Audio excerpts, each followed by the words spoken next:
کہ عہد کے صندوق گر نہ جائے۔ اس نے جلدی سے عہد کے صندوق کو تھاما، پر کیا ہوا؟ خداوند کا غصہ اس پر بھڑکا اور وہ مر گیا۔ سب لوگ ڈر گئے، لوگوں کو بھجوا دیا گیا۔ داؤد اوندھے منہ گر گیا خداوند کی حضوری میں یہ لانا چاہتا تھا۔ خیمہ تیار کیا گیا، پر کیا ہوا؟ نوشتوں کی تلاش کی، اور یہ بھی کلام میں لکھا ہوا ہے کہ ہم نے آئین کے مطابق، نوشتوں کے مطابق خدا کی حضوری کی خواہش نہیں کی تھی، طالب نہیں ہوئے تھے۔ ہم نے نئی گاڑیاں تو بنوا لی، ہم نے کیرل جمع کر لی، لوگوں کو جمع کر لیا، اکٹھا کر لیا، جوش سے بھر گئے، لیکن ہم کلام کے خلاف ہو گئے، کیونکہ کلام کہتا ہے عہد کا صندوق نئی گاڑیوں پر نہیں، بلکہ لاوی جو مقررہ شدہ لوگ ہیں وہ عہد کے صندوق کو اپنے کاندھوں پر لائیں گے، اپنے کاندھوں پر لے کے جائیں گے۔ They did a mistake۔ اور داؤد کو اس بات کا علم ہو گیا کہ خداوند کی حضوری کلام کی حدود میں رہنے سے آتی ہے، نئی گاڑیوں سے نہیں آتی۔ Presence of God. کیا ہم خداوند کی حضوری کے بھوکے اور پیاسے ہیں؟ Are we hungry for the presence of the Lord? Do we care His presence in our life, in our family? Even David got scared. And David نے خداوند کے اس عہد کے صندوق کو عبید ادومی کے گھر رکھوایا، کلام کہتا ہے، اور خداوند نے اسے برکت دی۔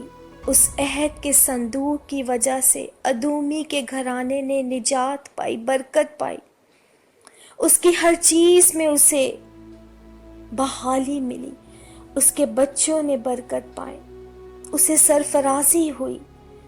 This is what we want۔ خداوند کی حضوری۔ اور خداوند کی حضوری ہم کیسے حاصل کر سکتے ہیں؟ نئے کپڑوں سے نہیں، نئی گاڑیوں سے نہیں، نئی چیزوں سے نہیں۔ خداوند کی حضوری کلام کی حدود میں رہنے سے آتی ہے۔ ہاللویا! کتنی خوبصورت بات ہے جو خداوند نے ہمیں آج سے ہزاروں سال پہلے سمجھائی، لیکن آج بھی ہماری زندگیوں میں ہم ایک ہی چیز دوبارہ دہراتے ہیں۔ ہم ہمیشہ نئی چیزوں کی طرف بھاگتے ہیں۔ ہمیں اپنی زندگی میں سب سے پہلے خداوند کی حضوری کو لانا ہے۔ اس کے کلام کی حدود میں رہنے سے ہمیں خداوند کی حضوری ملے گی۔ جس طرح ادومی کے گھرانے نے نجات پائی، سرفرازی پائی، اسی طرح جب میں اور آپ، ہمارے گھرانے خداوند کی حضوری میں آ جائیں گے، اس کی حدود میں آ جائیں گے، اس کے کلام پر عمل کریں گے، تو خداوند ہمیں اسی طرح بحال کرے گا، ادومی کے گھرانے کی طرح۔ کلام کہتا ہے وہ جو راستی سے چلتا اور صداقت کا کام کرتا۔ ہمیں اپنے آپ کو راستی سے چلانا ہے، صداقت کے کام کرنے ہیں، ہمیں دل سے سچ بولنا ہے اور اپنی زبان سے کسی انسان پر بہتان نہیں باندھنا، اور اپنے دوست سے بدی نہیں کرنی، اپنے میل رکھنے والوں سے محبت کریں، جو آپ سے نفرت کرتے ہیں آپ ان سے محبت کریں۔ ہمیں دکھاوے کی محبت نہیں کرنی، کیونکہ ہمارا خداوند جس نے ہمیں بنایا ہے وہ ہمارے دلوں کو جانتا ہے۔ ہم دنیا کو تو یہ بناوٹی محبت دکھا سکتے ہیں، لیکن اپنے آسمانی باپ سے جھوٹ نہیں بول سکتے، کیونکہ وہ ہمارے دل اور گردوں کو جانچنے والا ہے، بنانے والا ہے، وہ ہر چیز کو جانتا ہے۔ تو آج ہمیں بھی خداوند کے خیمہ میں کس طرح آنا ہے؟